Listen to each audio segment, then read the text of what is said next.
One, two, three. So, good morning, good evening, everyone. This is Stephen Spector, Dell Cloud Evangelist, and I have another interview today with RiverMeadow.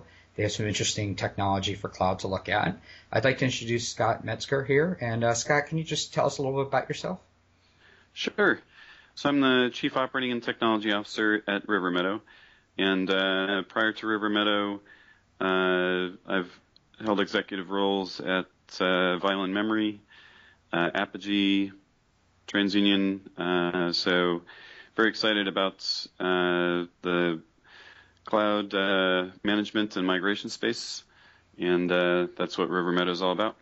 So that's a great lead-in. So can you just tell us a little bit about RiverMeadow, a little bit about your history and what you guys do, and then from there we can go into your product. Great. So RiverMeadow was founded in 2009, and really was one of the stories of necessity is the mother of invention in getting involved in moving workloads into cloud environments. And the results was building a suite of capabilities that ultimately became the RiverMeadow and cloud products to migrate and move workload from, let's say, captive data center environments as well as other cloud environments into cloud environments. And over this last year, the company has been completed a round of initial funding, and myself and a number of the other members of the executive team joined around the August timeframe. And now, from a company phase perspective, we're really focused on the go-to-market plan, specifically to enable cloud providers to address what we characterize as brownfield opportunities in addition to the greenfield deployment opportunities. Well, great. So let's go ahead and dive into your product. In Cloud, Cloud appears to be the name. The tagline, automating server migration to the cloud. Can you just kind of give us kind of a brief, maybe high-level intro to the actual product and some of the customer uses? Sure. So essentially, the plan for the product or the problem that we solve is when you sign up with a cloud provider today, you've got a lot of template images. So you can build up a server with just an operating system or maybe a generic installation of a application like MySQL or Apache. What we are looking to do is enable you to move the other applications and servers that are running in other locations into that cloud environment as they are. And specifically, we look to do that without affecting any of the machines in your source environment, so there's no software to be installed on the machines that are going to be migrated, and there's no software to be installed in the target cloud environment. So it's purely a software as a service model that we establish connectivity with the source machine, and that can be physically deployed, virtualized, or again in another cloud environment. And the whole process is effectively 3 steps. It's collection, conversion, and deployment. So in the first step of collection, we image the source machine as well as collect a bunch of metadata about that source machine. And once we have the image of that machine within the service, we can convert that into a hypervisor agnostic format and then deploy that into any cloud API and hypervisor combination that we support. So that includes hypervisors like ESX, KVM, and Xen, and cloud APIs such as vCloud Director, OpenStack, and CloudStack. So effectively, we're a service that can move workload as it is from a variety of different source environments and configurations into that target cloud environment. So if I were to use this product, this is really cool. I like the software as a service aspect of it. So basically, if I'm running, if I have a server, a virtualized server inside my firewall, and it's got a bunch of VMs, and I decide I want to move those to a cloud independent of whatever internal system, I purchase your service, and you guys go into our firewall and access that server. Do I upload those to your site? How does that work?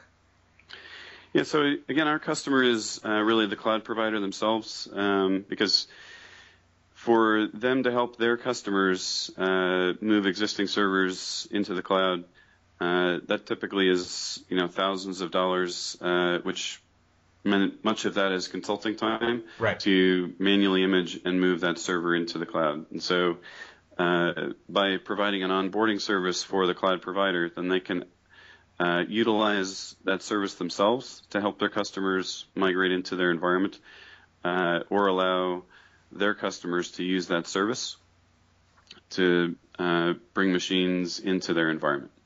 And so it's all, again, offered as a service. Right.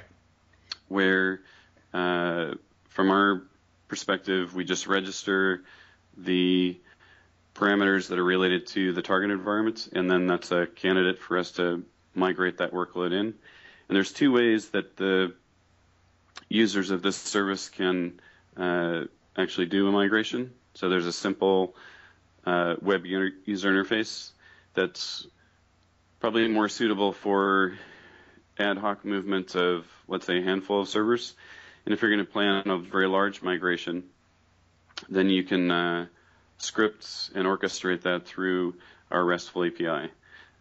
So that also allows you to support a fair amount of complexity, because the reality of this type of migration effort is you have to recognize differences between the source environment and the target environment, things like network topology, etc. That we can also support customizing any aspect of the server during this process. So by the time it's deployed in the target environment, it really is a production-ready image that is fully configured and ready to run in the target environment. Once that whole process is completed, you can also synchronize the state of the target copy with the source copy. So this is relevant when you want to actually do a cutover from the source to the target environment.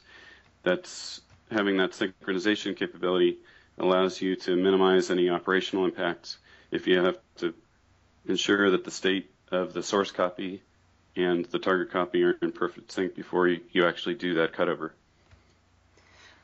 That's good. So I'm on your site now, and I'll put this link into the blog. There's actually a video that does a demo. It's a 3-minute video, which is great, and you can actually watch all this happen.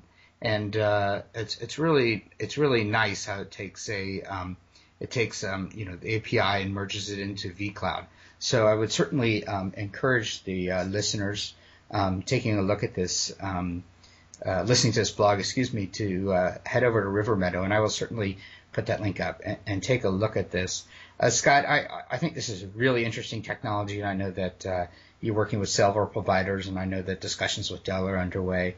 And I really encourage users who think that they're locked in on a particular cloud to take a look at this as a really cost-effective solution that gives them more availability to look at other cloud providers, so they don't feel so locked in. Did you have any other final thoughts for us, Scott, in terms of promoting a solution? I know you were at Cloud Expo West, and I met with your team there in Amazon. Are there any other events coming up, or maybe webinars they should know about?